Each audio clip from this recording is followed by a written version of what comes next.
Well, good morning. It's day 3 of this French drain work here down at the farm. And I've got to say, the last 2 days have been so physically exhausting. It's taken me by surprise a little bit. My shoulders, my back, my arms, everything has been aching by the end of the day. I don't know if it's age related because I had a significant birthday lately or what. But I was replying in the comments to Carol and Michael last night saying that we hope to get this work done over the weekend so that we'd have a video to put out next week. I'm hoping that's the case. We'll see how we get on. I'm kind of feeling like we might need just a week's gap to catch ourselves up eventually. So it's about 8 o'clock in the morning. I can get going. If I have a good morning, then we might be in a situation where I can start really catching myself up, because it's just a matter of pouring the stone into the drains using the front bucket of the tractor. So fingers crossed. I really hope we can have a good day today so that by the end of tomorrow I can come back and tell you that everything's complete.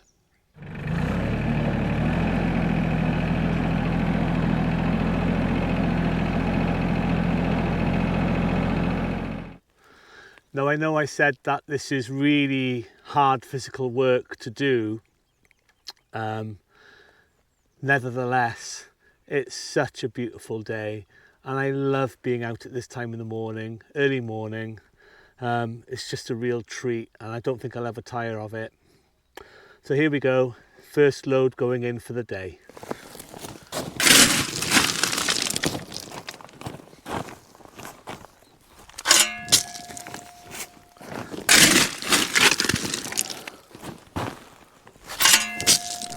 Okay, I've just discovered a problem with our pipework that I was connecting together, and that is our black pipe won't connect to the grey pipe where the T-junction is.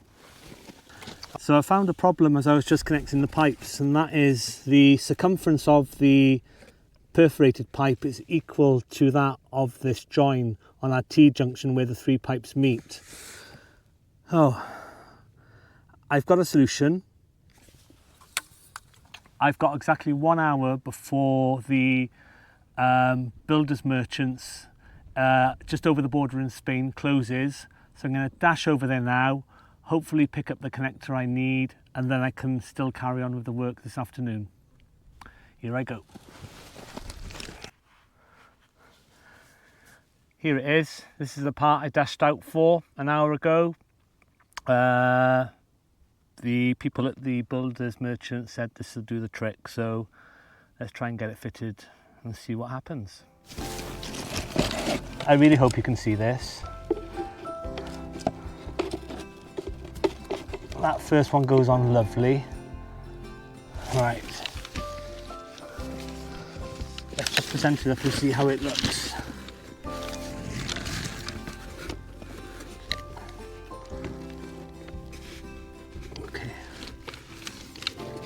I think I'll put this end bit on first.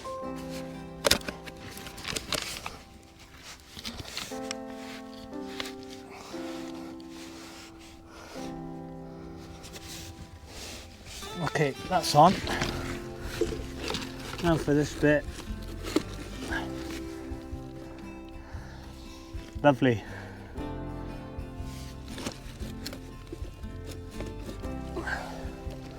That is a nice fit.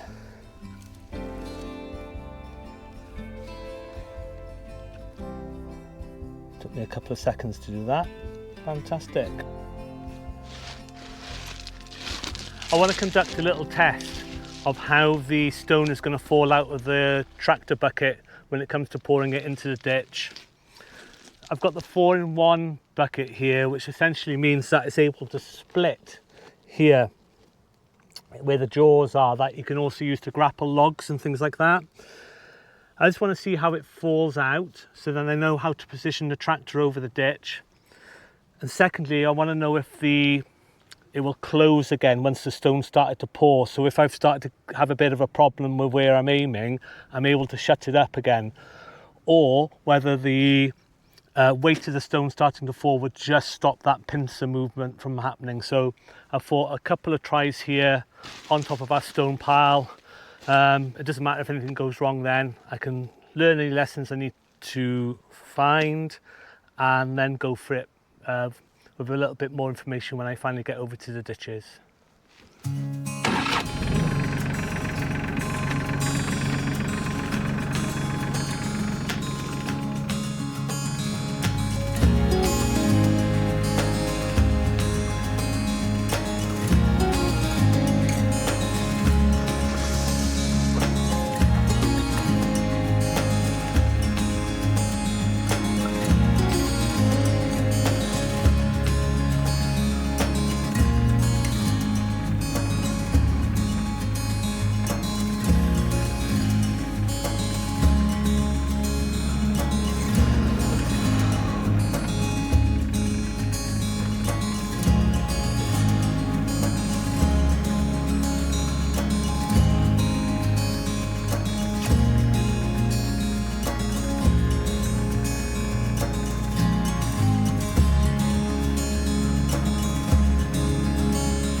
Okay, I think I got it. Could get messy if it goes wrong, but I'll only make sure it goes wrong once.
So I had a go at pouring the stone in using the tractor bucket, and I did fear that stone pouring in at that rate could affect the height or the fall of the pipe downwards, and that's how it turned out. I got my spirit level onto the tube once I'd managed to recover it from all the stone that I'd poured over it, and it was indeed running uphill rather than downhill. So I've got no choice.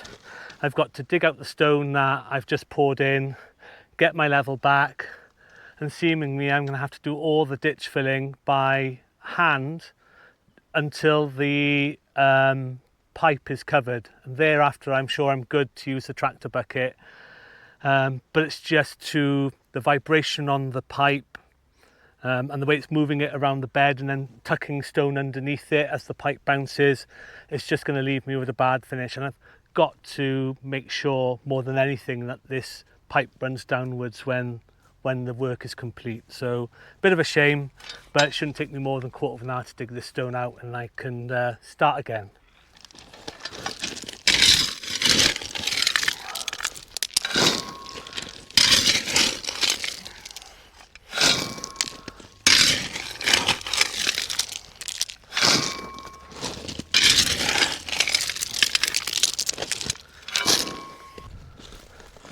Right, pipe back in.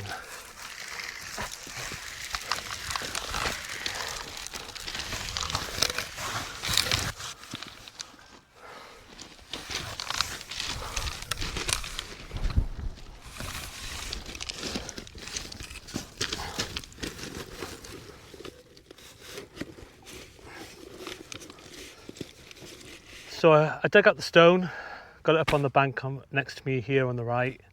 I think I found my level back, but it's only just the faintest of gradual drops downwards, which when the pipe set is good enough. But pouring the stone in means that the pipe inevitably moves around, and that gradual drop could disappear. I think I could keep adjusting it as much as I wanted now, but it's still going to move when I put more stone in. So I'm going to put more stone in. I'm just going to carry on. I'm going to put it in by hand still. It's going to take me longer, but I don't think I've got a great deal of choice. And once the pipe is nicely set in, there I can make a little adjustments to it, and it'll stay put for when the next pile of stone goes on top. I'll start with a little bit of that today. I've fallen behind schedule again. It's just going to be one of those things. This is going to be a labour of love and take several more days rather than a couple of days to complete than I initially thought. But just to make sure I get that final finish spot on, I think that's the way I'm going to approach it. So I'll go and get another load of stone and start shoveling by hand again. But I am going to start right at the top, because if the pipe moves, I kind of guess that if it moves up there and I gradually make my way down, it's all going to adjust back to where I need it to be. That's my thought anyway, so I'll give it a go. That's where I'm heading. So I've come up to the end of this first leg to start filling in the stone here, as I mentioned just now, so that hopefully we'll keep the fall of the pipe going down the trench. And somehow I think I can probably work out how the pipe is now 2 meters short of the end of the trench. So I'm going to add a little filler, because we did get free pipe connectors along with each 50 meter length of pipe. So they're not going to cost me anything to use, and it'll just finish it nicely. It'd be good practice to do. I know what's happened. We've pulled the pipe down in order to get it round the corner to join up with the T section. Perfectly logical and sensible to do, but we hadn't left any pipe hanging out the end of the trench as a little bit of redundancy in case we needed to pull pipe further through for that reason, or because of a bad cut when cutting the pipe in half or something like that. So I'm going to address it. I'll add a little 2 meter section on, and it'll run right up to the end then, and it won't take me long. And as tired as I feel and everything, I'll get it done. It'll be a good job done in the end.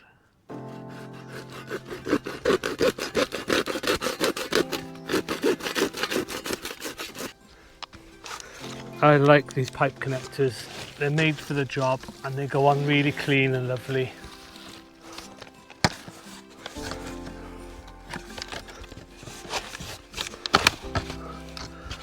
I'm still short of the end of the hole, aren't I?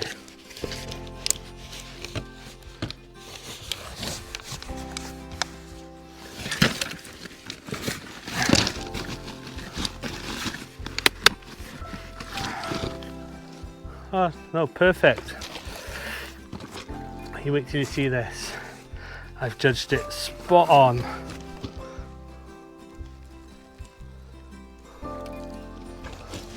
Ooh. Please go on nice again.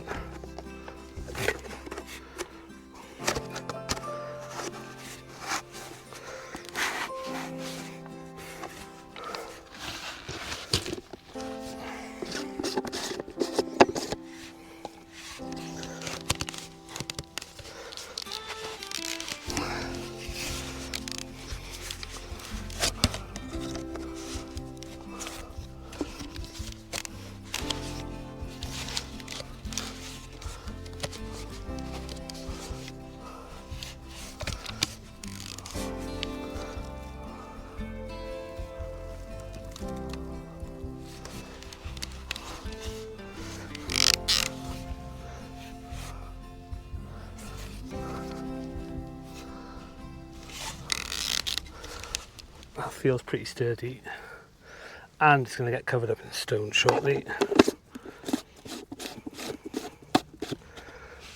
There we are. We're now stopping 2 inches from the end of the trench, and I've had a chance to use one of our connectors, so that's a job well done. Right, I'll line it up and start getting stone in.